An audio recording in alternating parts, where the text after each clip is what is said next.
காஞ்சிபுரம் சங்கரமட பீடாதிபதி ஸ்ரீ சங்கர விஜயேந்திர சரஸ்வதி சுவாமிகள் ஓரிக்கை மணி மண்டபத்தில் முகாமிட்டு பக்தர்களுக்கு ஆசி வழங்கி வருகிறார்.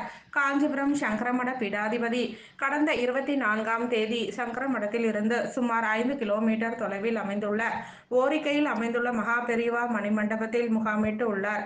இங்கு அனுதினமும் சந்திர மௌலீஸ்வரர் பூஜை நடைபெற்று வருகிறது. மேலும் பல்வேறு மாநிலங்களில் இருந்து வரும் பக்தர்களுக்கு ஆசி வழங்கி வருகிறார். இங்கு வரும் பக்தர்களுக்கு அன்னதானமும் வழங்கப்பட்டு வருகிறது. இதில் பல்வேறு மாநிலங்களில் இருந்து அனுதினமும் ஏராளமான பக்தர்கள் சுவாமிகளை தரிசனம் செய்து ஆசி பெற்று செல்கின்றனர்.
అక్కడ ఫ్రంట్లో